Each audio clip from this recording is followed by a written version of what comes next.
Hello all, నేను మీ homeopathy physician doctor Srikari. మీలో ఎవరైనా గ్యాస్ ట్యాబ్లెట్లు ఎక్కువగా వాడుతున్నారా? అయితే ఖచ్చితంగా దాని సైడ్ ఎఫెక్ట్స్ అయితే మనం తెలుసుకోవాలి.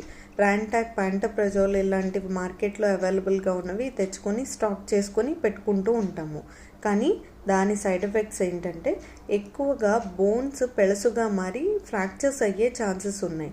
కిడ్నీ పైన బాగా ఒత్తిడి కలిగి kidney related problems, kidney complications వచ్చే ఛాన్సెస్ ఉన్నాయి.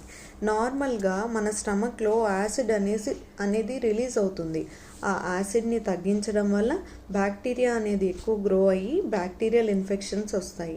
వైటమిన్ B12 అనేది అబ్జార్బ్ కాదు, సో వైటమిన్ B12 డెఫిషియన్సీ వస్తుంది. ఐరన్ కూడా అబ్జార్బ్ కాదు, కాబట్టి ఐరన్ డెఫిషియన్సీ, ఎనీమియా, రక్తహీనత ప్రాబ్లం కూడా మనం ఫేస్ చేస్తాం. కాబట్టి అవి దీర్ఘకాలికంగా వాడకూడదు. Thank you for watching.